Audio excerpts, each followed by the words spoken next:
The Ghost Protocol. The sky cracked open like shattered glass. What looked like fire poured down from the heavens, streaks of red and gold turning to smoke as they struck Earth's surface.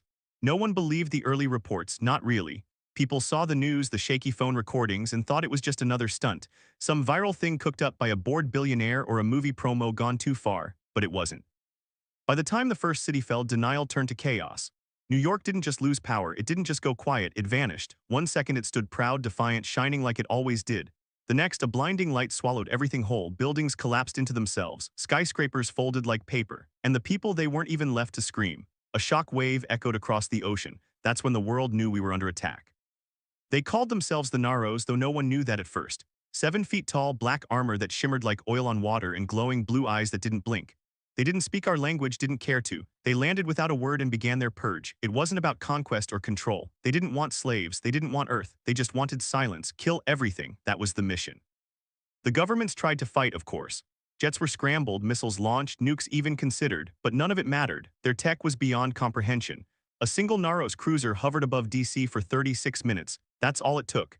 The city was left in ruins and the president, along with most of the cabinet, vanished into dust. I watched it all from the underground bunkers in Utah. They called us the Ghost Protocol, a last resort initiative nobody believed we'd ever use. Scientists, soldiers, hackers, and some of the worst people humanity had buried. All chosen for one reason: we were the monsters Earth would send when prayers failed. I wasn't a soldier or a genius, I was something else entirely. They called me Mira, no last name, just that. I was one of the twisted, the result of a long-buried human experiment that most thought had been shut down, genetically modified, chemically enhanced, and neurologically unstable. They said I wasn't fully human anymore. Maybe they were right. We had no plan, no warning, just destruction. But humanity never needed hope to fight back. We only needed something to lose, and by now, we'd lost almost everything. When the first Narrows war beast entered the mountain range, it crushed everything in its path. The rocks, the trees, even the air trembled around it. It looked like a walking cathedral, massive, gothic, and humming with alien energy, but it bled when I struck it. The moment my blade sliced through its armor, I felt a rush. Not fear, not triumph, rage, a quiet, ancient kind of fury. Humanity wasn't supposed to survive this. We were supposed to bow, to crumble, but we weren't built that way. I stood over its body, covered in its thick black blood, breathing hard. My bones cracked from the impact, my skin torn, eyes bloodshot, but I was smiling. "They brought hell," I whispered, gripping my weapon tighter, "but we've got something worse." Behind me, the rest of the Ghost Protocol units emerged. Men and women, soldiers and psychopaths, all with nothing left to live for and nothing holding us back. We were the last line. We weren't here to defend Earth. We were here to make them regret touching it.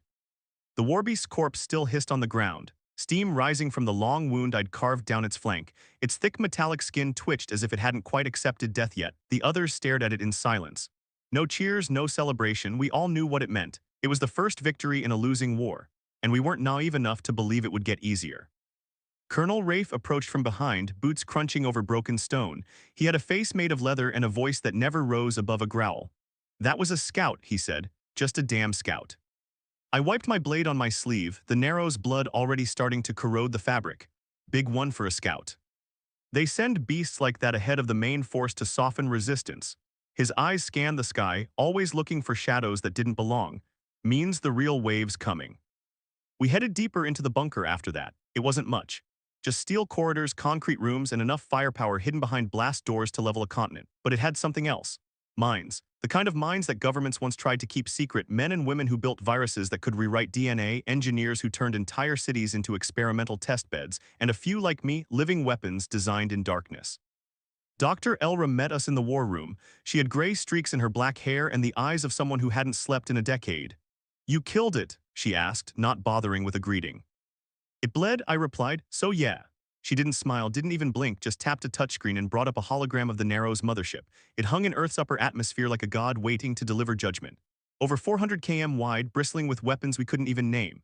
Every hour it launched smaller crafts, razor-sharp ovals that moved like thoughts through the air and dropped nightmares onto what was left of the cities. "We've confirmed a full-scale terraformation cycle has begun," she said. "They're not just killing us, they're reshaping the planet for themselves." "What about the Ark Protocol?" Rafe asked. She shook her head. "Gone. They hit the launch site in Brazil before the ships could even break orbit. We're not escaping, not this time." The silence in the room pressed down like gravity.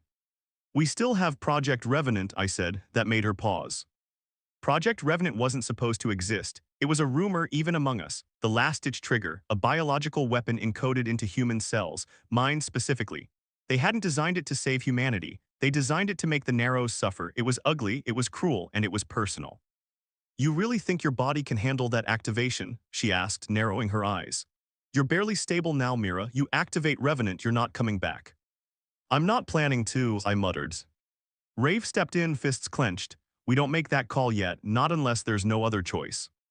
There is no other choice, I snapped. Every minute we wait, they wipe another city off the map. They're not just winning, they're erasing us. The alarm blared before he could respond.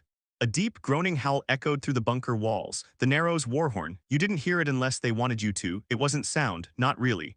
It was a vibration that dug into your bones, whispering something ancient and terrifying. Submit. Everyone moved at once. No orders needed. We'd trained for this. Outside, the mountain shook. I raced up the central stairwell, passing soldiers strapping into exosuits and others injecting combat stems into their necks. My heart pounded in rhythm with the growing tremors. When I reached the surface, the sky was bleeding fire again. Dozens of Narrows dropships screamed down through the clouds, and something else followed them. A figure, not a ship, not a machine, a Narrows commander. I'd never seen one before. Tall, almost elegant, covered in sleek black armor that pulsed with red veins of energy. No eyes, just a smooth, curved helm. It landed without impact, like gravity didn't apply to it. And then it spoke, not in words but in thoughts. You are not the masters of this world, the voice echoed inside my skull. You are the mistake. I stepped forward, gripping my weapon tight. You're about to see how dangerous mistakes can be. The Narrows commander didn't move. It just stood there, silent and still, as if measuring us with senses we couldn't understand. Around it, the ground blackened in a slow ripple, like reality was struggling to keep itself together near its presence. Even the air felt wrong, thick, heavy like breathing tar. Soldiers fanned out beside me, exosuits hissing with readiness. Some had weapons I couldn't even name, experimental prototypes dredged from labs that didn't officially exist. But even with all that, none of them took a step forward because we could feel it. Power, not the loud kind, not the explosive sort we were used to. This was quiet, cold, and ancient, like a god that didn't need to scream to be feared. It simply was. Then, without warning, it lifted one arm. The motion looked almost gentle, almost human, and 20 soldiers dropped dead instantly. No gunfire, no explosion, just death. Their bodies hit the ground like dolls with cut strings. No wounds, no blood, eyes wide open, frozen mid-breath. Fall back, Colonel Rafe barked through comms, but I didn't move. My feet stayed rooted, breath steady. That voice, it was still whispering in my mind, soft, probing. You are broken things crawling among the stars. You infect the universe with chaos. I growled back loud enough to silence my own fear. Takes one to know one. I sprinted toward it. Rafe screamed something behind me, but I wasn't listening anymore.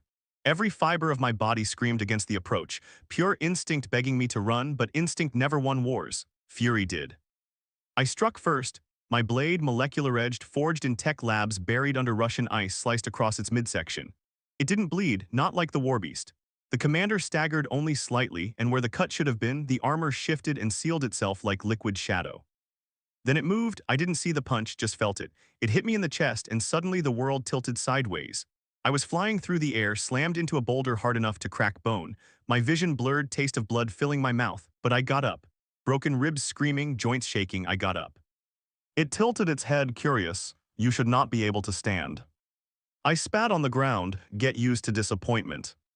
Before it could attack again, a thunderous roar erupted behind it.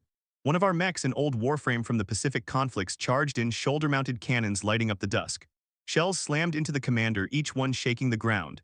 For a moment it vanished in a burst of fire and smoke, but when the smoke cleared it was still there. Alive, smoking, scorched but alive. It raised its hand again, and the mech collapsed in on itself like a crushed tin can. Screams echoed from inside before the wreckage went still. And still I moved because I had one edge. One thing they didn't understand, pain. Humans knew pain like an old friend. We grew in it, evolved through it. The Narrows, they didn't understand pain, not really. Their minds were too clean, too logical. They erased weakness. We weaponized it. I activated the serum in my bloodstream. Version 9 of Revenant, unstable, dangerous, incomplete. My skin burned instantly. Veins turned black, muscles spasmed. Vision dimmed and sharpened all at once, but I felt it. Power, real, terrifying power. The world slowed. I lunged, blade in one hand, plasma pulse in the other. I struck again and again, each hit faster, harder. The commander tried to keep up, but for the first time it hesitated. That made me smile because hesitation is the beginning of fear. I drove my blade straight through its chest. The armor fought back, pushing against the intrusion, but I forced it in with a growl of pure rage. My eyes met its featureless helm. "You want to see a nightmare?" I whispered. "You're looking at it." The energy pulsing from me flared, and for the first time the commander screamed. Not in words, not in thoughts, but in pure psychic agony. The sound shattered glass across the valley, birds dropped from the sky, even my allies fell to their knees. But I stood tall, gripping the blade buried in its chest, watching it fall to its knees. And before it died, it said one last thing. "You are not what we expected." I leaned closer. "We never are." It collapsed, its body folding in on itself until it was just ash. No explosion, no final strike, just silence. And in that silence, I knew they would send more, many more. But now they'd bleed trying. The body dissolved into nothing, its ashes vanishing with the wind as if the planet itself refused to remember it. Around me, the valley was still. No birds, no wind, just scorched earth and the distant groans of dying machines. My hands shook, part exhaustion, part aftershock from the serum coursing through me. Revenant wasn't meant to be used casually. It was a last resort, and I just burned through more of it than anyone ever had. My vision blurred again, edges swimming in red. I stumbled backward, knees buckling. Someone caught me before I hit the ground. "Got you," said Rafe, his voice rough, breathless. "You insane, suicidal freak, what the hell was that?" I tried to speak, but it came out as a rasp. My throat felt like it had been clawed from the inside out. My blood was too hot, boiling under my skin. Dr. Era arrived seconds later, flanked by two medtechs. Her expression was unreadable, but I saw something in her eyes, fear, not of the narrows of me. "We need to get her into containment now," she snapped. "Containment?" Rafe frowned. "She just saved our asses." "She's unstable," Elira cut him off, already injecting something into my neck, cold ice in my veins. "That much serum should have killed her. If it hasn't yet, it's mutating her further. You want a second Narrows commander on our hands, only it's one of ours." I faded in and out as they carried me back underground. Somewhere between the shaking halls and blinking lights, I heard someone say that satellites had picked up movement, massive movement coming from orbit. The real invasion hadn't started yet. We'd only pissed them off. When I woke up, I was in a sealed room. Reinforced walls, observation windows, the kind of place you don't walk out of unless someone decides you're still useful. Tubes ran into my arms, monitoring systems blinking above me. I felt calmer but hollow, like something inside had been scraped out. Rafe was there, arms crossed, leaning against the wall like he'd been standing there for hours. "How long?" I croaked. "3 days," he said. "You flatlined twice. They pumped you full of stabilizers, enough to sedate a tank." "What's the damage?" He didn't answer at first. Finally, he muttered, "They're here, the rest of them." My chest tightened. He continued, "They landed in clusters. Africa, Asia, parts of South America, but not like before, not quick raids. They're establishing bases, terraforming faster, turning Earth into whatever hell they came from." "And us?" I asked. "We're preparing for a counterstrike. Not defense, not anymore. The commanders think offense is our only chance." I snorted. "Took them long enough." He stepped closer, voice dropping. "Mira, there's something else. The Narrows, they're scared. After what you did, we intercepted some strange signals. Their frequencies are scrambled, but the tone changed. We think your activation triggered something unexpected. A panic, maybe." I blinked. "They're not supposed to feel fear." "Exactly." Dr. Elra entered then, hands folded, face tight with tension. She looked like someone carrying a secret that weighed too much. "I've run the analysis," she said. "The Revenant protocol in you, it's adapting, not burning out like we expected, it's stabilizing." I frowned. "That's good, right?" She shook her head. "Not for you." "Rafe stepped between us, explain." Elra looked at me, her voice quiet but heavy. "The serum bonded with Mira's DNA. It's no longer just a drug. It's rewriting her from the inside out. She's becoming something else." I didn't speak. What was there to say? "I'll keep fighting," I finally said.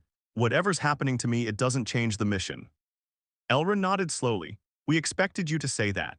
She handed me a small device, cylindrical, pulsing with red light, not much bigger than a grenade. "This is the key to the Oblivion engine. It's buried under what's left of the Siberian wastes. If we can reach it, we might be able to unleash something powerful enough to level one of their planetary bases." I stared at the device. "What's the catch?" "You have to get there first," she said, "through Narrow's territory." Rafe sighed. "You'll be leading the team." A grin tugged at my lips. Perfect. Because if the Narrows thought Earth was finished, they hadn't seen what nightmares looked like on a suicide run. The dropship roared overhead, slicing through black clouds and acid rain as it raced toward the Siberian wastes. I sat strapped into a reinforced harness, staring through a reinforced viewport as the shattered landscape of what used to be Eastern Europe blurred beneath us. Cities reduced to molten glass. Forests turned to charred skeletons. The Naros didn't conquer, they erased. The team was silent. No chatter, no bravado, just breathing slow and heavy. We all knew what this was. A one-way trip, the kind you don't come back from, but none of us flinched. Rafe sat across from me, gear worn and eyes unreadable. His pulse rifle rested across his lap, but he hadn't touched it since liftoff. He just watched me, probably wondering if I was still me. Elra's voice crackled through the comms. You'll be touching down just south of the engine site. Sensors are barely working out there. Narrows interference. Expect the unexpected. Always do, I muttered, then turned to the team. Final checks. Weapons hot, masks on. They moved fast, clicks of armor sealing, HUDs lighting up, biosensors syncing. My own interface synced with the Revenant system embedded in my spine. It read my vitals in angry red numbers. Too high, too unstable, but alive, for now. The ship jolted, then dropped like a stone. 30 seconds, the pilot yelled. The back hatch opened midair, revealing a storm of black snow and screaming wind. The smell hit instantly. Burnt ozone, melted plastic, something wrong with the very air. The Narrows had already started their transformation of the terrain. This place didn't belong to Earth anymore. We jumped, the descent was brutal, ice whipping our armor, gravity trying to shake us apart.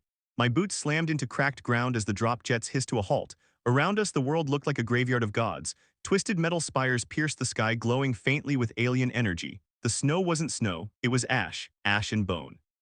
Move fast, I said through the comms. We've got 20 clicks to cover before the Narrows pick up the trail. We began the march, every step crunched on something brittle. Sometimes it was just frost-covered stone. Other times, I didn't want to know.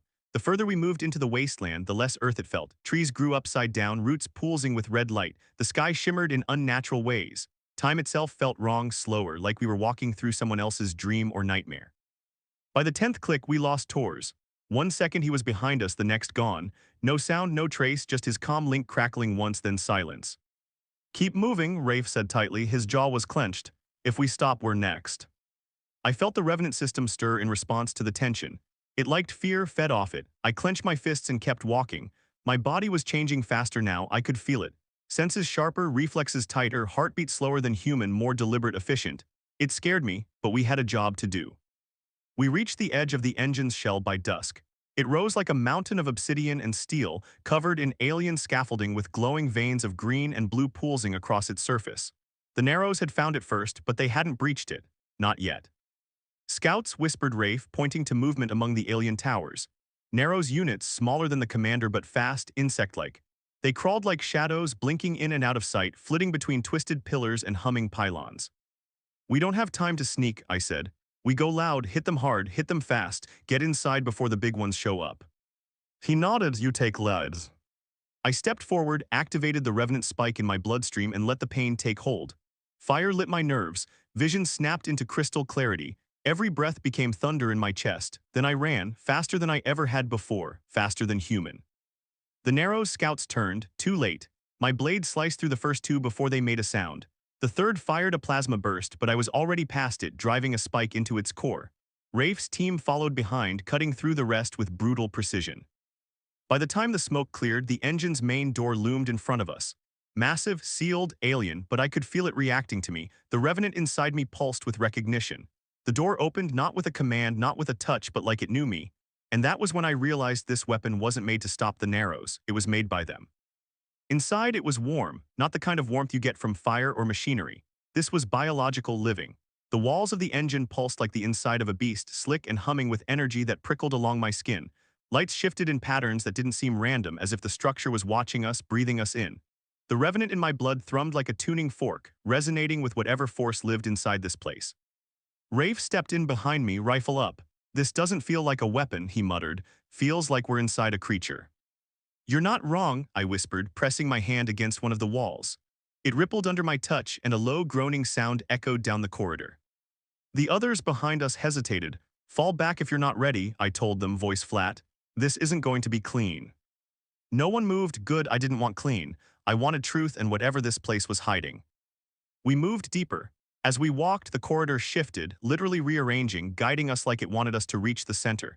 I didn't trust that, not for a second, but I didn't resist it either. The Revenant was leading the way now more than me. I was just the vessel. We reached what looked like a chamber, wide, circular, the size of a small stadium. In the center stood a massive pillar fused with both alien metal and bone. Human bone, dozens of skeletons embedded in it, and not just soldiers, civilians, children, their faces twisted in agony, locked in eternal scream. One of the soldiers, Dren, stumbled back and threw up. "What the hell is this?" Rafe breathed. I stepped forward slowly, heart hammering. A voice filled the chamber. Not sound, not words, but presence. It wrapped around my thoughts, pried into my memories, pulled me back to the moment I first took the serum. The pain, the terror, the betrayal, my screams echoed in my skull. "You are the key," it said, though its voice came from inside me. "You were always meant to return." I dropped to my knees, my hands burned. Revenant lines glowed under my skin like fire under glass. I was being rewritten again, this time faster, rougher. The engine wasn't just syncing with me, it was activating me. Elra's voice crackled over the comms, panicked. "Mira, what's happening? We're detecting massive energy spikes from the engine like it's alive." "It is," I said through gritted teeth, "and it knows me." Suddenly, a section of the wall peeled back. A shape emerged, tall, humanoid, but unmistakably narrow, not mechanical like the others. This one was organic, sleek, and monstrous, black as night, eyes burning with sickly green fire. "You have come far, spawn of Earth," it said aloud. Its voice was smooth, calm, too human. "But this world is not yours anymore." Rafe raised his rifle, but I held up a hand. "Who are you?" "I am the architect," it said. "One of the first. I was tasked with seeding worlds for harvest. Earth was never meant to survive." My blood boiled. "Then why build this engine, why this place?" "Because sometimes," it said, stepping closer, "a species resists. When it does, we study, we adapt, and we create something stronger." "You're saying this was a test," I snarled. "A forge," the architect replied. "You are the result. The Revenant was never meant to save your species, it was meant to replace it." The chamber shook, the bones in the pillar pulsed all around us. Lights flared, my heart dropped as the realization hit me. They weren't building a weapon to destroy Earth, they were building me a weapon to conquer other worlds in their name. "No," I whispered. "Yes," the architect said, "and now you will fulfill your purpose." Everything inside me screamed to give in. The serum roared through my body, demanding I submit, become what they wanted, destroy Earth to spare its suffering, lead the charge to the stars in their name. But I wasn't just serum, I was human. And they had made one fatal mistake. They thought making me a weapon meant I'd fight for them. I stood up slowly, bones creaking, revenant fire pouring from my skin. "You wanted a nightmare," I growled. "Then wake the hell up." And I lunged at the architect, screaming not with pain but with rage. The architect didn't flinch. It moved like liquid shadow, dodging my first strike with an elegance that was almost insulting. My revenant blade hissed through the air, narrowly missing its head as it twisted, grabbed my arm mid-swing, and hurled me backward like a ragdoll. I slammed into the wall hard enough to leave a dent. My bones groaned, but they didn't break. The serum had made sure of that. I hit the ground and rolled to my feet, already lunging again. This time I didn't hold back. Every ounce of power the Revenant had given me I poured into that attack. The ground cracked under my feet. The chamber pulsed alive with violence. I came in low, feinted high, then spun and drove my elbow into the architect's side with enough force to rupture a tank. It staggered, not much, but enough. The others opened fire. Rafe, Dren, and the rest unleashed everything they had. Plasma bolts, kinetic slugs, grenades. The architect howled as its shield flickered, faltered, and then shattered under the onslaught. But it didn't bleed, it didn't fall, it adapted. Its body shimmered, reformed, plating growing over wounds like a fast-forwarded nightmare. Its arms split open, morphing into a jagged blade of bone and black metal. With a roar, it charged.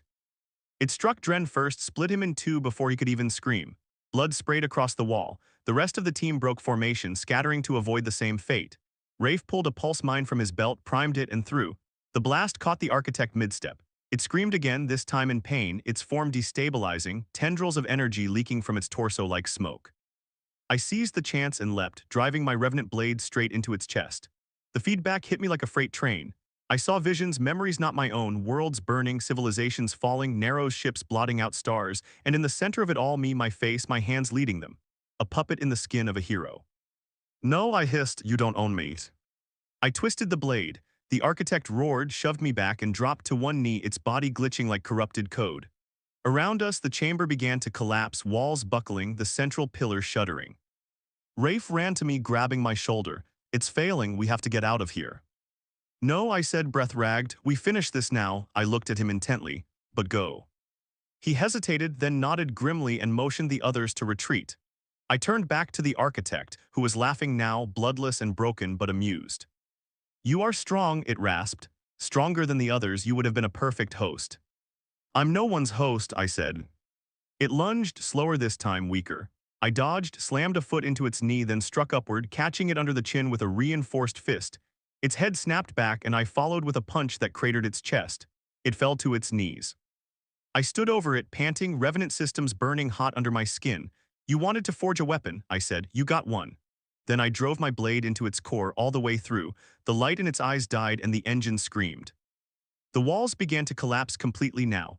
Massive plates falling, the entire structure folding in on itself. I ran. I didn't think, didn't breathe. I ran. Rafe and the others were already near the exit. Elra was overhead with the dropship screaming coordinates, fighting to stabilize in the chaos. The ground behind me cracked open. Lava, or maybe something worse, poured through. 10 more steps, 5. I leapt through the hatch just as the engine imploded behind me. The shock wave hit us midair, threw the dropship sideways like a toy in a hurricane, but Elra held it steady, swearing the whole time.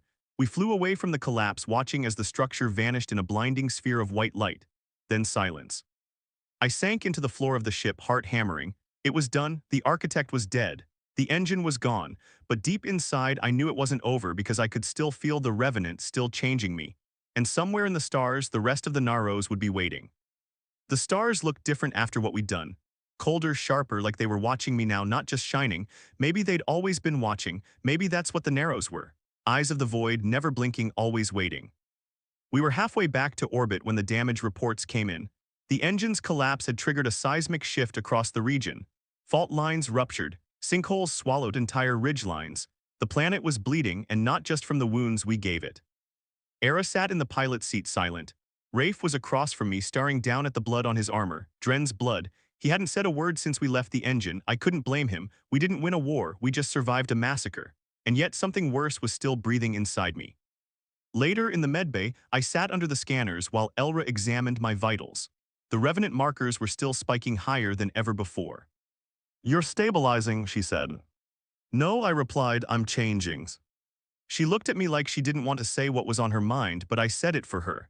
"I'm becoming what they wanted." She didn't deny it, just whispered, "Can it be stopped?" I shook my head, "Not anymore, but maybe it can be redirected." That night, if you could call space night, I stood alone in the observation deck, staring out at the black.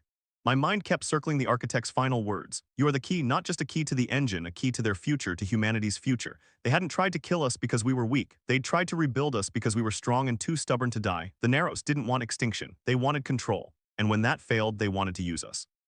I destroyed their conduit, burned their design to the ground, but the war wasn't over. If anything, it was just getting started.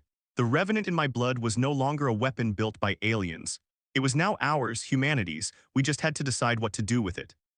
Rafe joined me on the deck sometime later. He stood beside me, arms folded, looking like he hadn't slept in a week. "You planning to tell command about all this?" he asked quietly. "I will," I said, "but they won't understand, not really. They'll try to lock you down." "I know." He nodded slowly. "Then what are you going to do?" I stared at the stars a long time before answering. "I'm going to find them," I said. Rafe turned, "The Narrows." I nodded. "We can't wait for them to bring the next nightmare. We are the nightmare now. It's time they learn what that really means." "You'll be hunted," he warned. "I already am." He didn't argue, just clapped a hand on my shoulder and said, "Then you'd better give them hell." By the time we returned to Earth, everything had changed. The footage of the engine, the architect, the dead, the serum, it all leaked. The public didn't know what to believe. Some hailed us as heroes, others called us monsters. Protesters filled the streets demanding the destruction of the Revenant program. Command scrambled to clean it up, bury the truth, but the truth was already loose in the world, and so was I. A month later, I disappeared, went dark off-grid. The Revenant wasn't killing me, but it wasn't done with me either. My body kept changing, stronger, faster, less human. My memories began to blend with things that weren't mine. Visions of Narrow's shipyards, war plans, galactic maps. They had opened a door inside me, and now it opened both ways. I used it, traced their signal back, and one day, out in deep space, I found it. Their fleet dormant, waiting, tens of thousands of ships in orbit around a starless world, preparing for something bigger than Earth, something final. They hadn't noticed me yet, but they would, because this time the last experiment was coming home, not as a soldier, not as a slave, but as something else entirely. A human nightmare forged in their own machine. And we don't beg, we don't bow, we bring the fire, and we never stop burning.